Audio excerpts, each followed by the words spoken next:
This is Ian from Lean Media. I'm going to be talking today about these weird brand names on Amazon. They don't really seem to make any sense, but actually there's some good reasons why they don't make any sense. I'm going to break it down and let's get started. So we're looking at a listing for a type of kitchen hardware called a brushed satin nickel cabinet cup pull.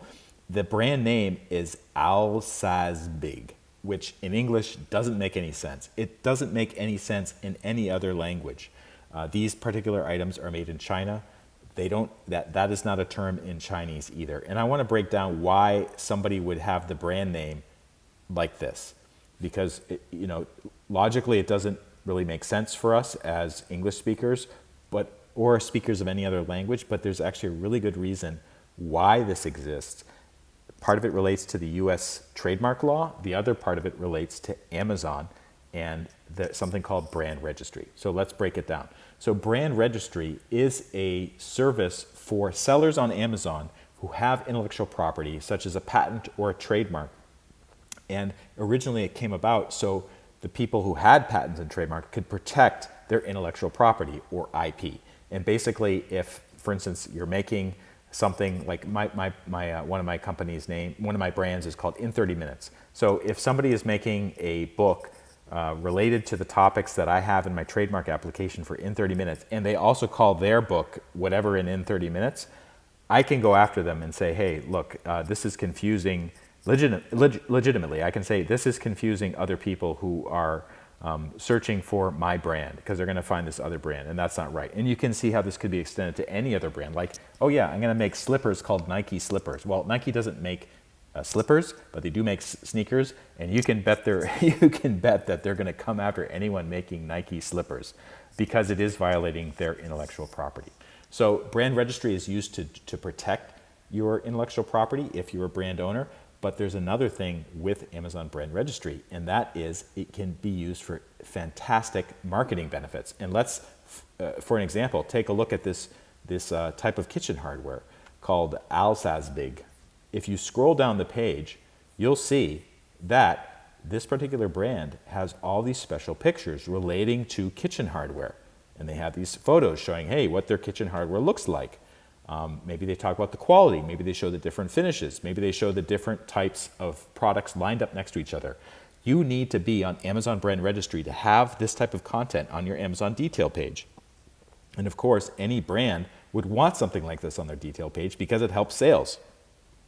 So in order to get on Amazon brand registry, they have to go to the U.S. Patent and Trademark Office and make an application. This is the USPTO, U.S. Patent and Trademark Office, trademark search. I searched for this particular brand, which I purchased one of their products.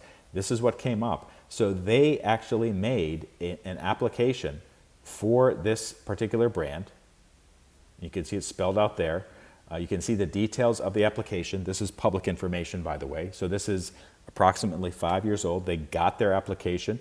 It says all kinds of information about, like, for instance, the attorney of record or the service that they use to get their trademark. So they did this just to get on the Amazon brand registry, not because they want to protect their brand, but because they want to use the marketing benefits. Now, another reason, and this gets to the original reason for this video, is why would you have something that doesn't make any sense in English or any other language? And the answer is, the reason is because A, the U.S. Patent and Trademark Office is much more likely to give you a trademark for a brand like this, where the words don't really make any sense, especially in relationship to the product. The other thing is, it's far less likely to impact or to be confused with any other trademark later on. Even if you get approved by the USPTO, there's no way that there's another product that sounds anything like this. So they will never have to deal with any sort of problem like some other companies encounter. For instance, like if they say, oh yeah, the name of my company in Illinois is called Apple Technical Services. Well, you can bet that you might get a call from Apple Computer at some point, or Apple Incorporated, or whatever they're called, and saying, hey, your brand, Apple Technical Services, or your business is causing confusion for our brand, Apple Computer. So if you have something like this, though, that's never going to happen because no other product has a name like this. I'm pretty sure about that. So those are the two reasons why these types of products show up again and again and again on Amazon. These weird 6-letter brand names that don't make any sense, but they'll get approved by the USPTO very quickly, and they'll never ever have a problem with any confusion over another legitimate trademark out there in the wild. So that's basically how it works. If this video helped, please take a moment to like it and follow me. If you go to leanmedia.org, that's my official website, click on blog or video. I have tons of free content about this stuff. This is my business. I deal with this every day. I want to help other sellers out there too. Please take a moment to like it and follow me, and I'll see you next time.